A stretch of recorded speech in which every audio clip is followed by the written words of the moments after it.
Good evening. I'm David Norlin, and we're pleased to have you here for the third segment of the POOP program, P-O-O-P. Tonight, our theme is going to be preservation of our planet, and we are very fortunate to have with us Stan Cox, the author of 3 books I'll talk to you about in just a moment, and his wife Priti, who is also here with us in the studio. She'll be here part of the time, not all the time, but enough to keep us in line and add enlightenment when necessary. So as we know, that's always an important factor in keeping the program going straight. So let me just mention, first of all, that Stan and I have known each other for some time, and it's been a pleasure all during that time.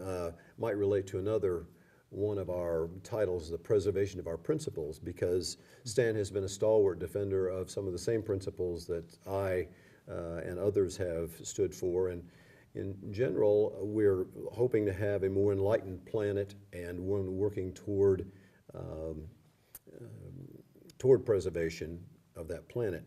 So just let me mention briefly his books, the first of which, Sick Planet, which dealt with corporate medicine and the production of those medicines. And if we can zoom in and get that right here, people can see it. In 2008, that book came out, Sick Planet. I'll try to cooperate with the camera person. And that got quite a bit of buzz. And by the way, you can Google Stan online at, is it stancox.net, Stan? Sliceit.org. Sliceit.org. But at any rate, so this book was the first, came out in 2008. Then afterwards, he got interested in a study of air conditioning, and so brought forward this book, which is called Losing Our Cool. As you can tell, Stan has an aptitude for choosing the right title for that. And if we can zoom in, because it's important to be able to see the covers of these books. They are as colorful as some of the prose. While it's zooming in, so what Stan does is to provide a huge amount, an abundance of research. Losing Our Cool is another example of that. Love the melting popsicles, as you can tell if you can't see it from there. And so that was underway for just a short time before he got interested in another thing, and that was rationing. So while we have it straight on and zoomed in, this book, Any Way You Slice It, came out in 2013. Losing Our Cool was in 2010. So as you can tell, Stan Cox is a prolific writer. And this then led him, and we're going to talk about that, to his next book, his upcoming book, The Disaster Trap. And he recently completed a tour of Indonesia, the Philippines, and India. So that's what we'll be talking about tonight. But let's talk a little bit more about Stan. Stan is the senior scientist, he tells me, because, of course, he's the oldest at the Land Institute, at the Land Institute here near Salina, and we're really pleased to have that resource and his presence, and Priti's and others of the staff there, as a real cultural and intellectual boost to Salina, and so we're happy to have them. So I'll quit babbling on here and turn it over to Stan, and we'll just talk a little bit back and forth. So Stan, can you give our listening audience, our viewing audience, some idea about what your life journey has been? How did you come to be interested in these kinds of topics? And just tell us a little bit about that. Okay. Well, I have thought for a long time, since the early 90s, that the issue of our time is how to keep economies within necessary ecological limits so that we don't send the earth over the edge of ecological crisis, and at the same time ensure that everybody has a chance for a decent life, has access to the resources that they need. And in my spare time, I came here in 2000. I have been working at the Land Institute since then. But in my spare time, I was writing articles for newspapers, websites, etc., for a few years, and then in '06, I thought, well, I've got enough articles here about the medical industry, about the food industry, and the environment that being lazy, I thought, well, I could probably work these into chapters of a book and try to get a book published. I've never written a book. So a single book was what you were thinking about to start with? Sure, yes? yeah, just to have the experience. And so that was Sick Planet, and I mean, it was kind of choppy because it was cobbled together from a lot of different articles. But I was still thinking about this problem of the overall ecological crisis and how to ensure a good life for everybody at the same time. And if you go to a book publisher and say, I want to write a book about that, they'll either say nobody wants to read that, or they'll say, yeah, we've published books about that, and nobody buys them. So you need a hook of some kind, and I had long been interested in air conditioning, and so that's I used air conditioning to try to get at that question. And kind of the same thing with any way you slice it, using the question of rationing and the possibility that something that we associate with the past may happen again in the future. And if I can jump for a minute back to Sick Planet, I mean, quite a bit of the manufacturing process for drugs was in India, right? And was it because you'd visited India with Priti that you knew about that? How did you come to focus on that? Now, the city where I had lived for about 6 years off and on in India was the pharmaceutical hub for the export industry for India, and was extremely polluted there. Teams of researchers found the highest concentrations ever found in wastewater going in right directly into streams of antibiotics and other antidepressants, all kinds of pharmaceutical. And so I had written in '05 with my wife, Priti, helped me with this, and because that's actually her hometown, we went out and talked to people. So was this right in your hometown? Yeah, that's where I met Stan in 1998, and we got married in 2000, and that's when we came here to the States. But we do go back to India every year, almost every year, if not every other year. And that's when we do a lot of our research, because I'm an artist, and a lot of my focus is on the devastation of or the role that economic globalization is playing on the Indian landscape and its people. So a lot of my research takes me back to India, and of course, all of Stan's books so far have he's done a lot of research in India on that. So we go back to India anywhere between 1 to 3 months, and spend a lot of time traveling. And so the first book, of course, was a lot of the research was done in Hyderabad itself, where we met. And I think, by the way, I think it was you who first made me aware of Vandana Shiva, who has done agricultural studies in India, who is from India herself. Yes, she's correct. Spoke here, has been here in the States. Yes, she's an environmentalist and a physician, actually. She was physicist. I'm sorry, but she's sort of front and center of the agribusiness, the devastation of the Indian the agrarian crisis rather that's unfolding in India. She's sort of, at least in the West, she is sort of front and center of, and bringing what's the reality on the ground for Indian farmers to the Western communities. And this is not to say, go ahead. Yeah. Go ahead. And anyway, but she's also the founder of Navdanya, which is 9 Seeds. It's a seed-saving outfit. And this is not to say that Stan's books don't focus on the effects on people, but I would say, I think it's a fair statement, and correct me if I'm wrong, that one of your emphases, as you indicate, is on the people on the ground in India and elsewhere. You have a real passion for that. Right. In fact, you've had your art displays here have been, one of them that was here was about the effects of the Iraq War on the people and even on our soldiers and them as well. So I think it's fair to say that yours has been a very humanitarian, human concern, human directed concern. So do you balance each other off? Yeah. Yeah, I think so.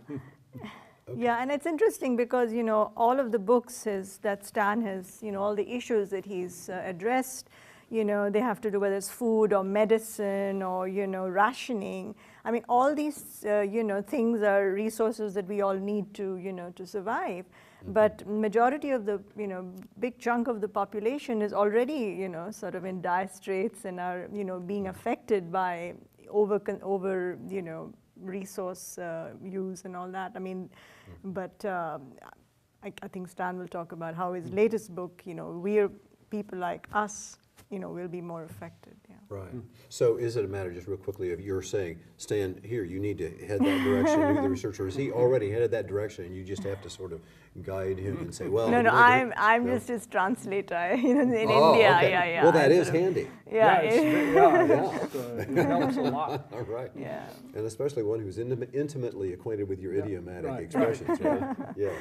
Yeah, and it's actually, it's quite hard because especially in India, and if you're interviewing, as it most often happens, you're interviewing a bunch of women, and so they all speak at the same time, so, you have to... We're acquainted with that. So, That's a common cultural phenomenon, I understand. So, yeah, it's quite a task to sort of, Okay. Well, okay, so Stan, I kind of detoured you. Were you, go ahead, was there another... Well, Do we want to start right in on the Philippines trip, or do you think that there's more background necessary? no, I think by way of explanation of what I'm trying to do with this book that I'm working on now, Disaster Trap, Yeah. This is one that the publisher, the New Press, suggested to me. They said, would you be interested in writing a book about what we used to call natural disasters? And so the first thing I did was call my son, Paul, who's an anthropologist and writer and actually knows something about disasters. He's done research in this area. I don't, as with the previous books, I'm starting out cold, not knowing anything. And Paul, by the way, is also pretty widely traveled as Right, well, yes, isn't he? yeah. Yeah. And Living outside the States now, is that fabric? right, yeah, living in Copenhagen right now. Oh. And so we decided, yes, we could do this book, looking at how we deal with disasters, how with the accelerated creation of disasters by human economic activity, not just with global warming, but as we'll see in the pictures, in many other ways we're creating more disasters. So they're not nearly as natural as they used to be. Right. So how are we going to deal with this in the future? And so that's what we're working on the book about. And we've got pictures that they sort of show you more of the physical aspects of these disasters, but a lot of our focus is on how institutions and people in the wake of a disaster, all different ones, all leap in. Everybody's looking to get something out of the disaster, and who wins and who loses. And when you say, are we talking about looting or just surviving? No, I'm sorry. I'm talking more about the fact that what we hear a lot now about how, and we just had the International Panel on Climate Change report come out saying a lot of this is already inevitable. What we have to do is learn to deal with it. We can't prevent it anymore, and we're not so sure about that, and we're also not so sure about the silver linings that we tend to see in disasters. And we, in the book, will refer to these as, one of them is silver linings for the market, because every time after Hurricane Sandy, after every disaster you hear, well, this will actually provide economic stimulus and the economy Yes. will be better off. You have what we call silver linings for the people.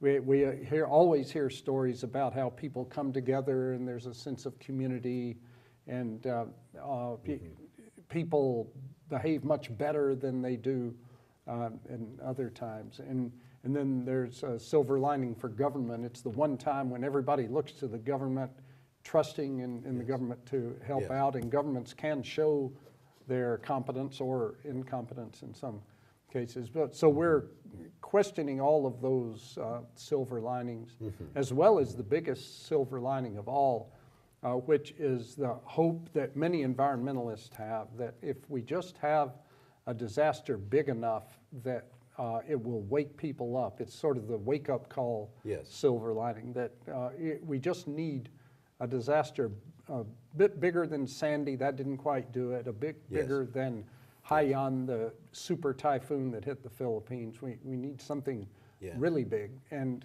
we don't really think that that's going to do it. And we either. get it, and that's often not quite enough. No, what we usually end up getting is just the next disaster. I was listening today to a discussion about a theologian who was talking about Christ. As he mentioned, for example, Dorothy Day, the Catholic worker, started the Catholic Worker newspaper, and who dealt with the poor. And she was saying that one of the benefits is that people do, and indeed they do often, come together when they see a neighbor endangered. And that does make us aware of our common plight. But often that jolt is just an initial jolt. Sure. And if the systems remain in place, then we go back to those systems that we rely on, and we're not going to have as much of that luxury anymore. But your book is studying the trends and how that hasn't happened so far. Well, we're trying not to have any preconceived notions. So the places that we've gone and what we've been researching, we're hoping is going to tell us what can we learn from disasters, and how can they help us get out of the predicament we're in. Okay, so let's look at the Philippines, at some of the pictures that you have, and talk to us about what you found and how people were reacting. Okay, we've got a few pictures to put up here. This is Tacloban. You may recall that back in November, the most powerful storm ever recorded, Typhoon Haiyan, or Yolanda as it was called in the Philippines, struck. This was ground zero, the city called Tacloban on the east coast of the central Philippines. Right. We were there 2 months. I'm sorry to interrupt, Stan, but just if it's possible, it may not be possible because we're doing this as we work through, but if it's possible to bring that picture in a little closer, then fine. If not, we'll just go ahead with with your comments. Go ahead. As you say, this is right on close to the shoreline. The storm surge from this super typhoon was about 30 feet high. So all those buildings that you see there, what's left of them, those buildings were all underwater. All the roofing you see there is temporary tarps and sheet metal things people could you can sort of see that in the foreground of that picture. That's right. Yeah. And if we could have the next slide, there's just another shot. But the in walking through this area, it was clear the devastation was total, and it was pouring rain at the time. People were huddled under these makeshift roofs. Yes. Everybody, when they saw us, they were laughing and smiling, but they had to have been totally miserable. So far in that area, the worst affected area, there's been zero aid has come there. People are Oh, really? So is the making government it just on their own. The government has just been Well, ineffective, or it's the usual thing. The government waiting on aid agencies to do something. Aid groups are waiting for the government, and it's not really clear why it's not happening. There is. Let's see if we could have the next picture. That the storm surge was powerful enough to take good-sized ships and move them 100 or 200 yards inland. So this one ended up on one of the main streets. my word? It scoured a path of devastation as it came inland, and a lot of the people whose houses were affected by that are now living in the ship because they don't have any other housing, and it's a pretty precarious position. And this is another ship that came in, and people are living in that too. And just around, if you continue down that road around a bend to the left, they're still digging bodies out of the rubble, or they were at this time, which was 2 months after the typhoon. Did you smell decaying bodies when you were there? Was that an issue?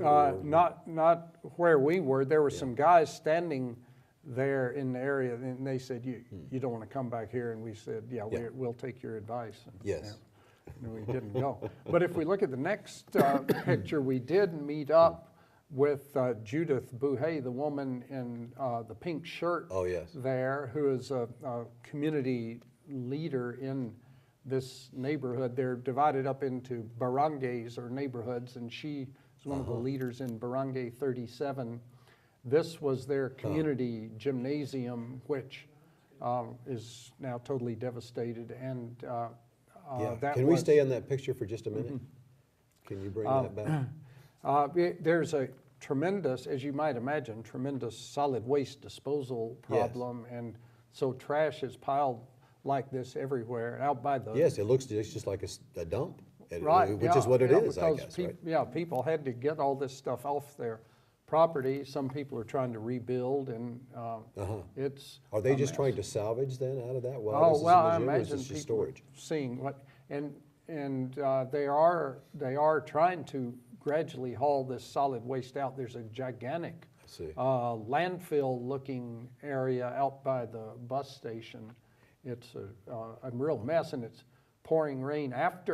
The rain in the streets and alleys was pretty much ankle deep the whole time we were there. The water was. After we left, there were some really... Up front came through very serious rains, and we've stayed in touch with Judith, and apparently the water reached waist deep in that neighborhood later on, so they're also having to deal with further climatic disruption. Well, we don't need to call that back, but I think I saw a sign across that basketball sort of thing saying, I heart Tacloban, Tacloban, and people... Ironic. There's a tremendous... spirit there of we in the Philippines face, and it's true, a bigger variety and more serious disasters than just about any country on earth, and we know how to deal with these things, and so people are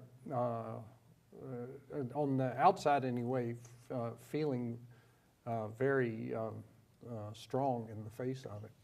So this bonding is at least working for them. Yeah. Okay. And you can see there's still, from that power pole, there's still no electricity there, no water, and it's, except the water falling from the sky continuously. Yes. The rainy season's over. I see what you mean. Every one of these pictures are just pretty dreary. Yeah.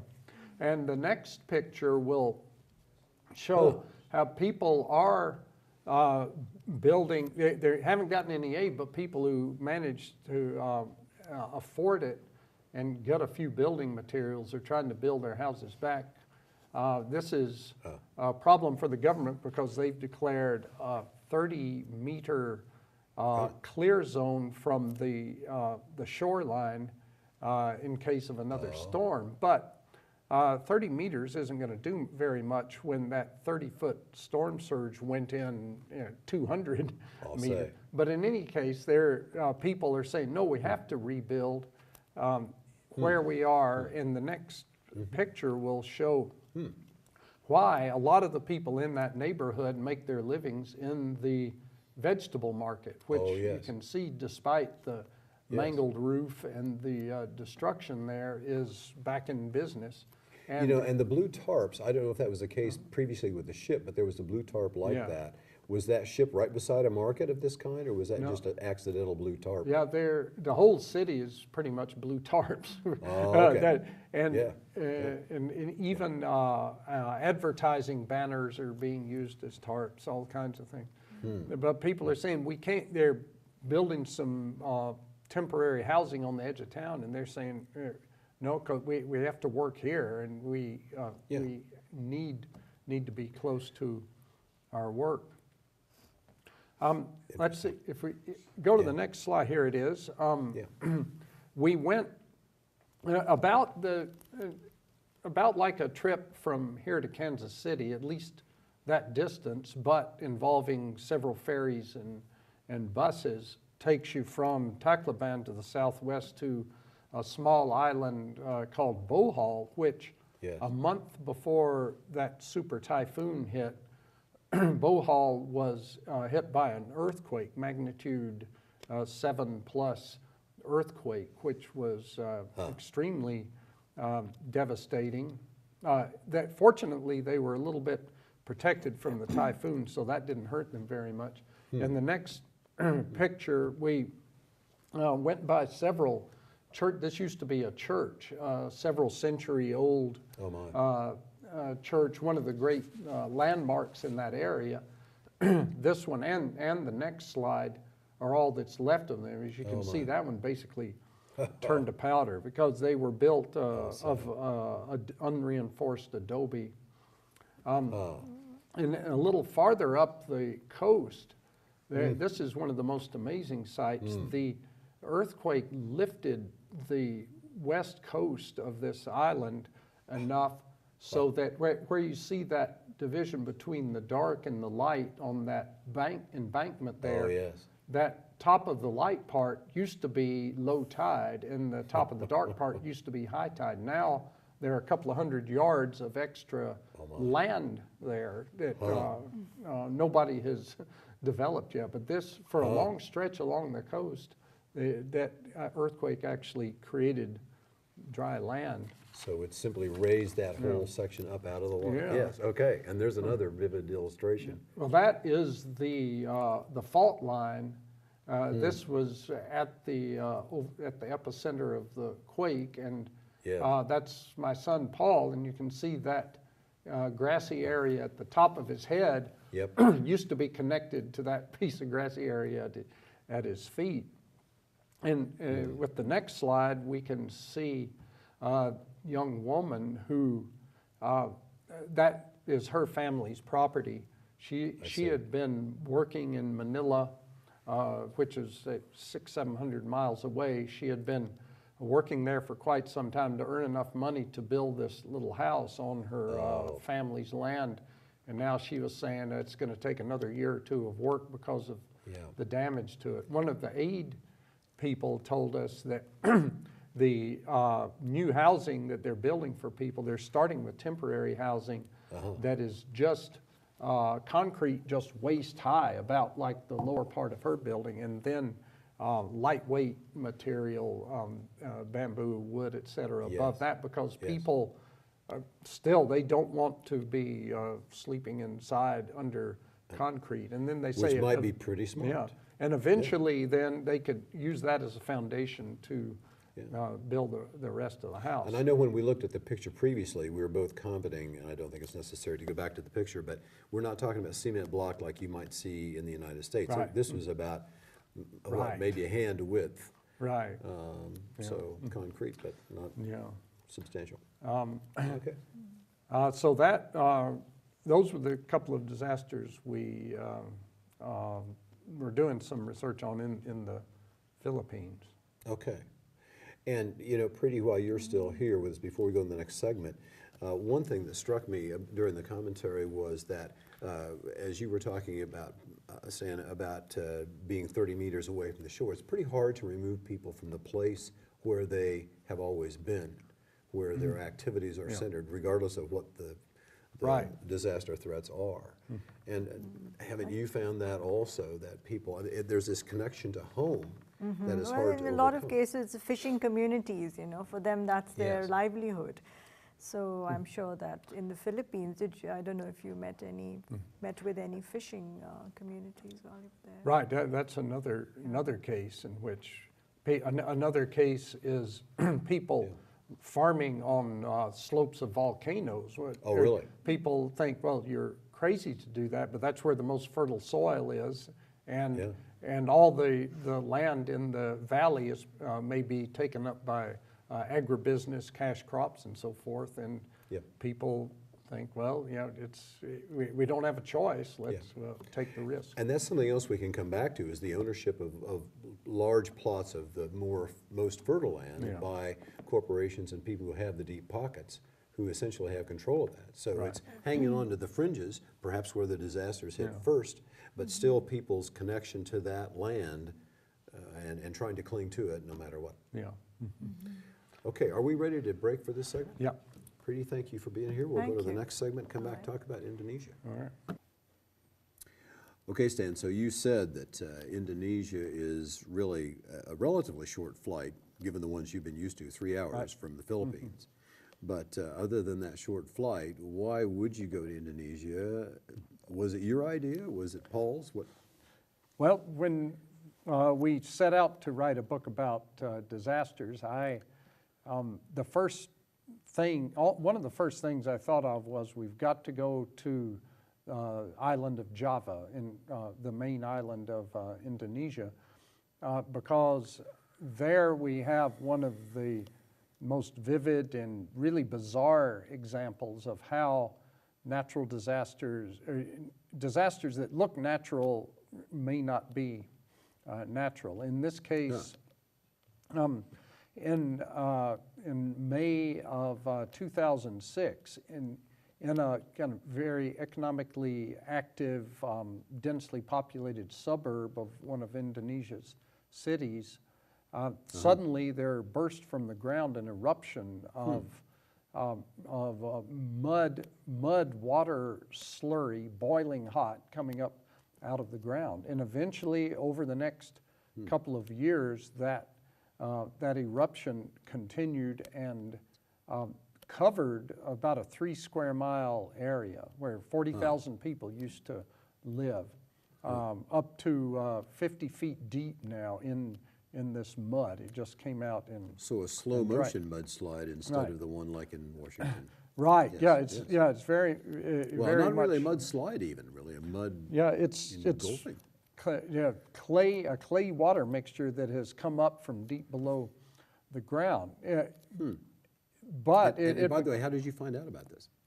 well, because it became very controversial, because it became very clear that the trigger for this, the thing that fractured the rock beneath the surface and allowed the mud to come up to the surface, was an accident at a natural gas drilling rig about 200 yards away from where the eruption occurred. And we are using this as a prime example of how doubt over who's to blame for a disaster, when it's clear that it's not really a natural disaster, if there's doubt over whether it is or not, it can have serious consequences for the victims, because then everybody wants to point fingers and nobody wants to pay. The gas drilling company continues to claim that an earthquake 170 miles away 2 days before the eruption was what caused the eruption. And so they've been resisting. There's been a lot of controversy over compensation. The company has paid compensation, but the damage is so huge that it's not, it certainly hasn't been enough. And if we have the first picture, we can see I have a few shots of what this looks like, what it looked like almost 8 years after the original eruption. In the distance on the horizon there, you can see, it looks like Old Faithful or something, but that is the center of the volcano. And so we're a kilometer and a half, 2 kilometers away at this point, and that's a huge dome of mud. And what you see there, there used to be 13,000 homes, 30 factories, 15, 20 mosques, an entire several communities. There's absolutely nothing visible now. And the next picture is kind of zoomed in toward the center. This is a windy day, so the steam coming out of it is blowing. It's not erupting as fast as it used to, but as you see, it's the middle of it is a sloppy mess of hot mud still coming out, and the technical challenge of trying to deal with this much mud has been overwhelming. If we see the next slide, you can get more of a sense of the dome shape of this thing. You had to be careful walking around that thing, didn't you? Yes, and in fact, the next slide will show how careful you have to be. This gentleman is, it's all his job now. He is the head of the agency that is assigned to deal with this mud, to somehow protect the people living around that area, to get mud out of here so it doesn't overflow the dikes they've built. And so is that cane for his disability for checking on the mud?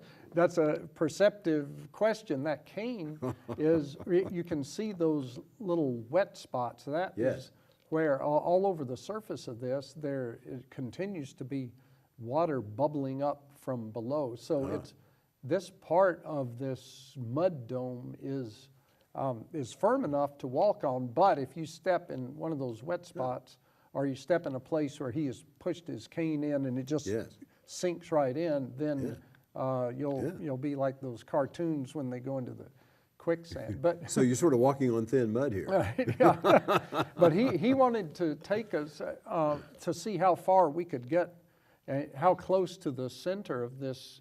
And if we look at the next slide, that's how far we got. And that muddy Indonesian flag we picked up about 50 yards before we got to this point, because that had been their previous, he called it our closest approach on the north slope of the volcano. and so this is as close as they've been able to reach on foot. So all the data they get from it has to be from satellite or flying over the thing. And so that's Paul beside you in that picture, real quickly, and the others are all government officials? That's right. They're all people in that agency. Yes. Okay. But if we go to the next few slides, this is what it is taking to keep that that mud flow from going farther. My word. That's about a 35-foot high earthen levee, and you can see reinforced with concrete as well. And the mud, the mud level inside, it's a big rectangular levee, about 2 by 3 miles, or 2 by 3 kilometers. But that in circumference, the whole circle. Right. Yeah. And if we could go back to the previous one. The mud on the inside of the levee is up. You can see where the top is with those tarps. The mud is pretty much up to the top of that, and so and mud keeps coming out of the ground. So they have a system of pipes. They bring the mud into lagoons, mix it into a certain consistency with water, and then pipe it a mile out to a large river. And they've been doing that. Yeah, and they've been doing that for a year now, or not a year, for several years. Really? And they have to keep doing it because they can't build these dikes any higher. And weren't you telling me that those steps going up there are tourist for get Right. tourists up there? Well, the people who've been put out of their homes by this disaster, some of them thought, well, yeah, we don't have our jobs anymore. The factories were all inundated as well, so we'll build these stairs and charge people admission to come up to the top. And then there are tour guides. These are all former residents of that area. Some of the tour guides on motorcycles. There's a road on top of the levee. They'll take you down, and they have, because it's their former home, they have the right to go into that volcano. So they take people out, like as you saw us walking out there, they take people out on motorcycles, and it's sort of a combination tourism and protest, because they're trying to raise support for their cause. There are a lot of banners like those. And before you go to the protest, it's interesting to note the railroad tracks, of course, right there, and I'm struck by that, having seen the road in Washington, D.C. overrun by the mud slide, and no doubt those tracks may someday be covered if this doesn't hold. Yeah, it's no accident that they built the levee at that point, because there's not only that railroad track, but a major highway just this side of that railroad track, and a large neighborhood on the other side of that. Now, if we go to the inside of the levee, this is standing on the levee, and you see the mud is right at our feet, and this is part of the protest. You have a man there in effigy and a sign complaining about Lumpur Lapindo. Lumpur means mud, and Lapindo is the name of the gas company, the drilling company that triggered the eruption. And the effigy is of one of the owners of that company, a man named Bakri, who now happens to be running for president of Indonesia. The election is going to be in June, and he's on the hot seat because he has to. If he doesn't resolve this question, it's really going to hurt his chances. And so people there are hoping that they've got some more political leverage and can get more compensation out of the company. But he seems to not think that, he's not worried about it. So we're back to this game about who pays. Exactly, Yes. So the government has relieved Lapindo of a lot of their commitment, but in the man that I showed with the cane, Hardy Preseccio, his agency is now paying for a lot of this. Now going back in this picture to the outside, now you can see the highway that's outside of the levee, and you can see what the weight of the levee itself and the mud has done. It has caused so much subsidence that house is slowly sinking into the base of the levee. They have to keep adding to the top of the levee because it's continuously going down, the mud's coming up, and it's quite a dire situation. Yes, indeed. And that's the next segment. Okay, so we're ready to go back to the next. So let's, in this segment, we'll go talk about India. Okay, Stan, so we're back, and that was really fascinating. So we have Priti back with us to talk about India, and I think let's just launch into it. Talk to us about how you got started. I understand that Priti was kind of reluctant at first, but decided to go anyway. Well, and this was another disaster that happened in 2013, very recent. Last June, in the Himalayan foothills, in one of the very northernmost parts of India, there was a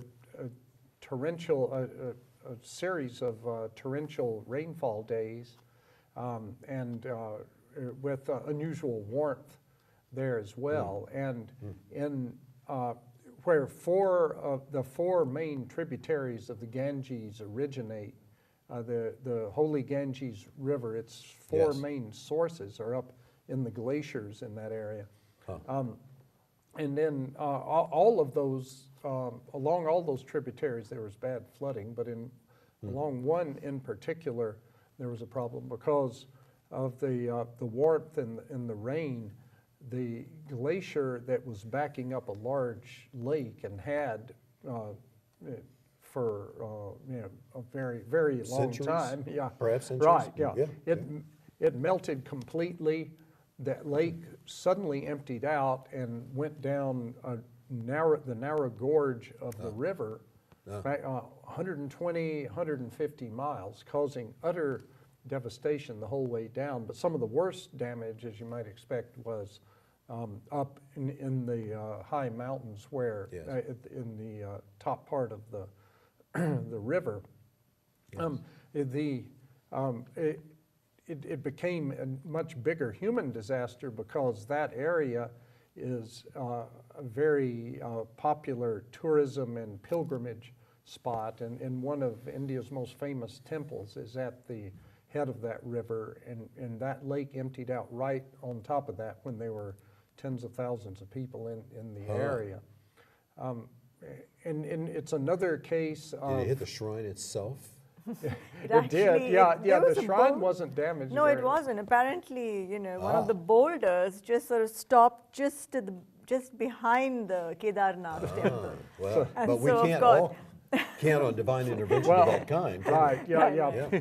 I mean, yeah, they were no, all, it- yeah, sorry, go ahead. And it's another case of how to attribute the cause, because clearly we can see the hand of climate change in this unusual rainfall and the warming that caused Yes. that to happen. We also Yes. see the hand of overdevelopment, as people told us over and over up in that valley, that this is a fragile landscape, and Yes. we have this huge tourism industry up here, and this also contributed to the devastation. A lot of dam and road building. We'll see Yeah. in pictures what the road building has done. Yeah.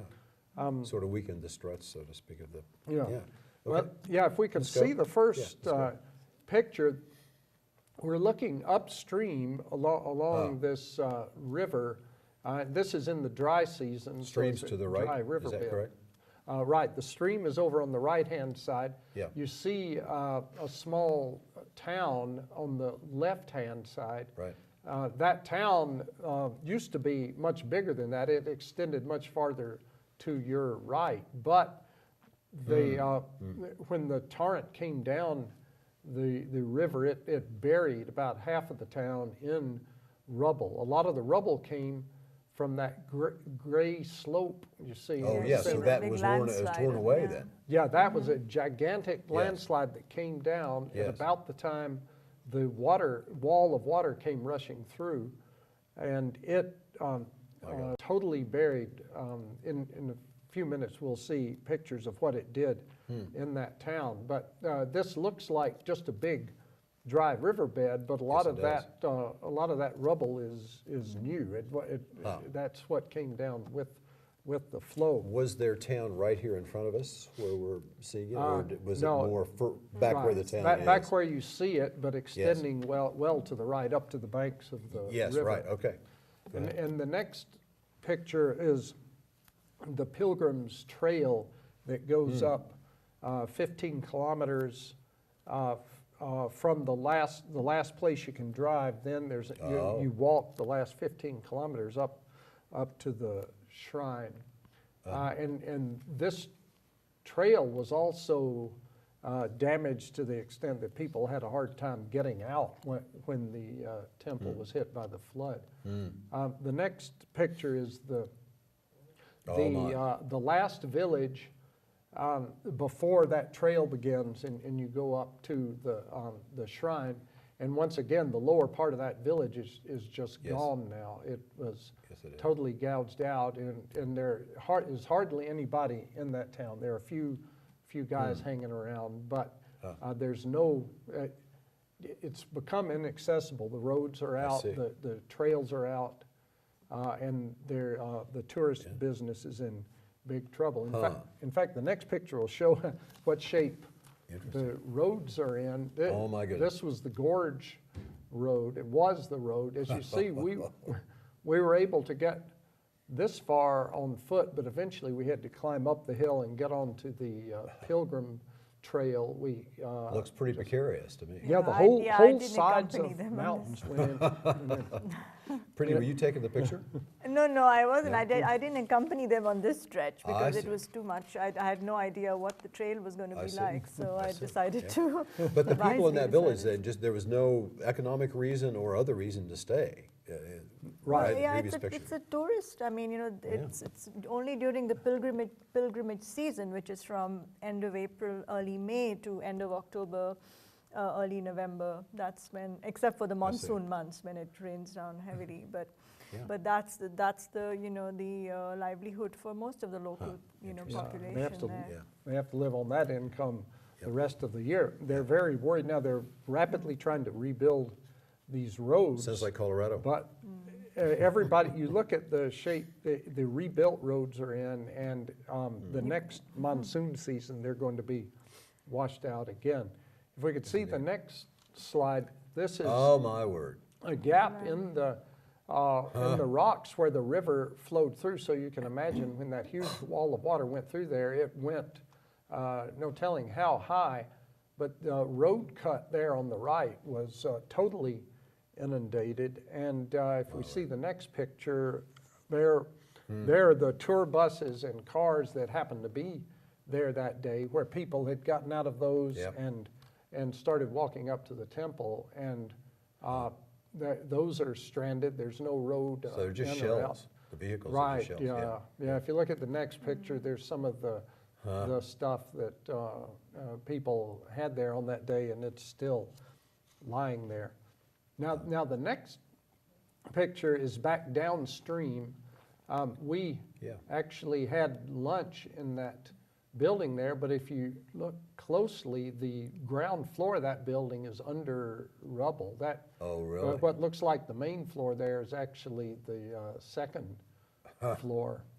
The next picture shows that a little more clearly. Oh, my That's word. the ground floor down in that hole. That's the kind of devastation that. So were people this even thing did. thinking about excavating that and reclaiming that? It doesn't look likely. In fact, while we were there were guys hauling sacks of dust and rubble up out of that basement. So they're trying to, maybe they're going to make it a basement now instead of Yeah. a first floor. But people are just still, this was 6-7 months later, we're still in shock. And no, Well. they saw no chance of restoring their livelihoods. Yeah. And the place would cost a fortune to rebuild, and as in other cases, so far, no help had come. Yeah, well, I can only imagine the main street of Salina, Kansas. You wipe out the first floor, and those are the businesses. You may have a few loft apartments, but Yeah. so set up business there, I suppose. Yeah, yeah. So because a lot of celebrities and wealthy people go on these pilgrimages, they even fly them up in helicopters so they don't Oh. have to walk that trail. So a lot of the focus was on them when the disaster started, but And were they still flying up there?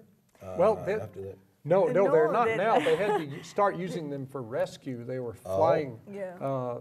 many round trips up there trying to get people out of the People out. area, and there were some pretty Yeah. grim scenes with that too. Yeah. But it was really the people who live and work up there who have suffered. This is Yeah. where the whole side of the mountain had gone away, and they, in a landslide, and so they have recut the road at a higher level. So Oh, yeah. this is taken from the car, and we're following those other two cars. This looks like fun. It was. Looks worse than Gold Camp Road. Yeah, it was quite an adventure getting around up there.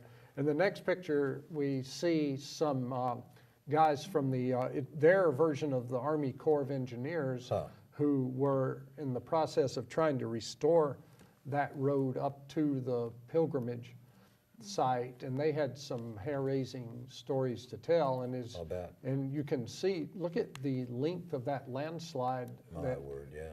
would have happened last summer and wiped out the road that they're now trying to rebuild. And then finally, we Can I just stop for yeah. a second? Priti, you were mentioning, didn't you say you talked to some of those in the previous slide? Yeah, We can bring yeah. it back. Didn't you talk to some of them? What were your, you had some ideas, some observations about them. Yeah, that one of them, one of those workers, what was his name? Chadar Singh, yeah. And he and his team were woken up at, I think, what time was it? 7, yeah, 7, 8 in somewhere the close morning. to, yeah, in the morning, saying that you better come down, because this disaster has struck. And so they left their dwellings to, to go to do their job, And went up the they hill. went up the hill. And they escaped the deluge literally by minutes, Oh, my. and They were turned around saved and that looked, way. and their barracks And were they gone were- under yeah. the deluge. Oh, my gosh. Yeah. And so they're still up there working on it. Huh. Okay.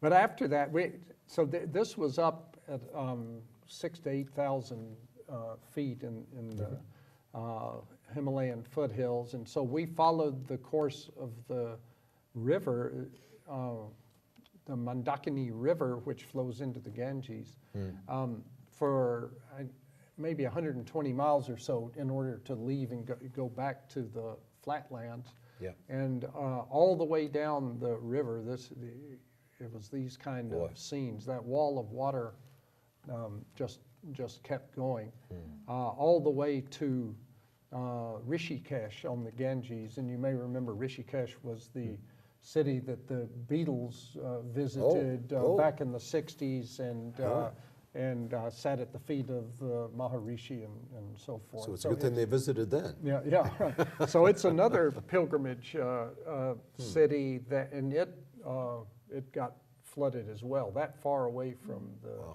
Wow. Yeah, but one thing to take away from this is that, a lot of the sort of the old, the community, the elderly, the wise people of the community, they will tell you that they knew this was going to happen. Oh, They really? were saying so before it yeah, happened. that this is, that, and also that that this is most likely going to happen again.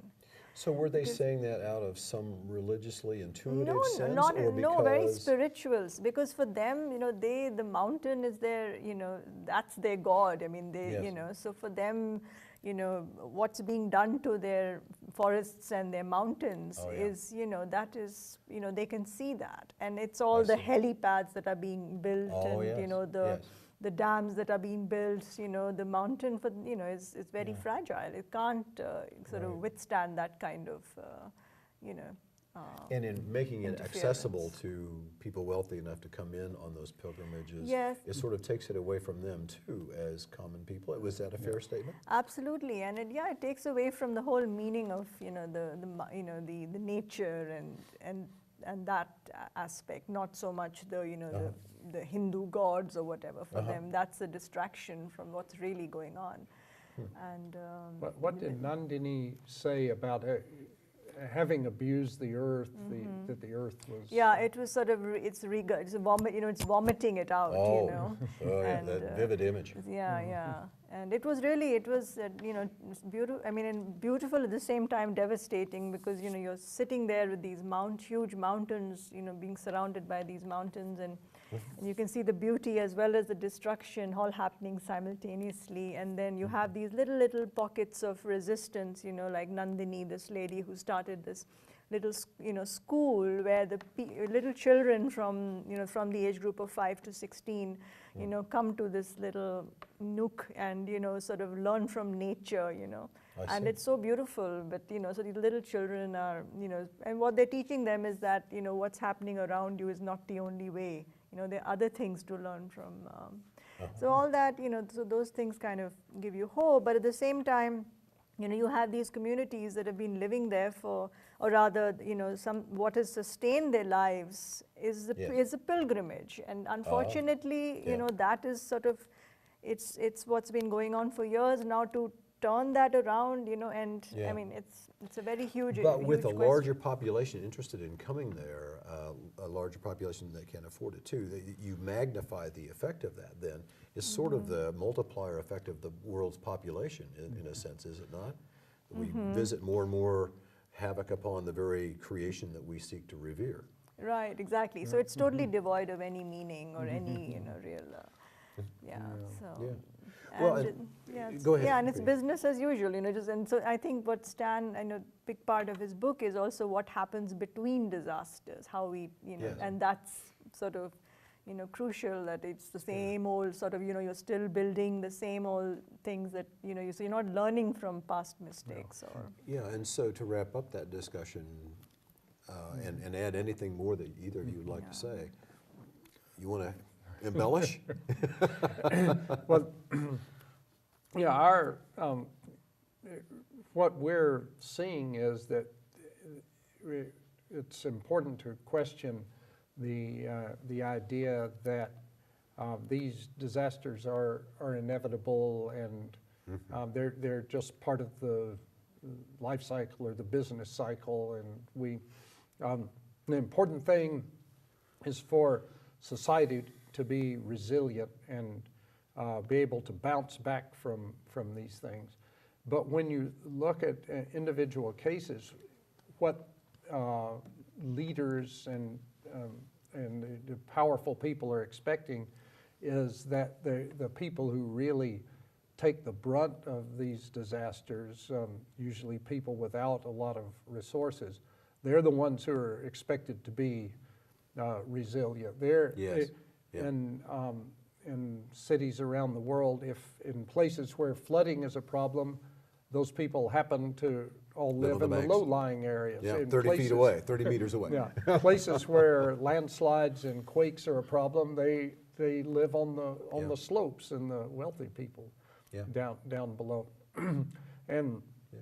and so what Paul actually said, well, what they're expecting is not really resilience, but absorbance. That you got to have part of our population that's just willing to absorb the blow. Take the punishment, yeah. And it sends people another turn of the spiral down into poverty, but it makes it possible for the business machine to keep churning.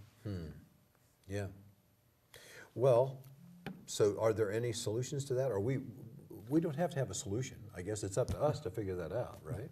Well, and I should say, since we're still learning in the process of writing this book, we have to say you're going to have to wait until Yes. probably early 2016 to get the answer to that, because Okay, so more disaster tourism is on your agenda. yeah, I'm afraid so. Yes, yes.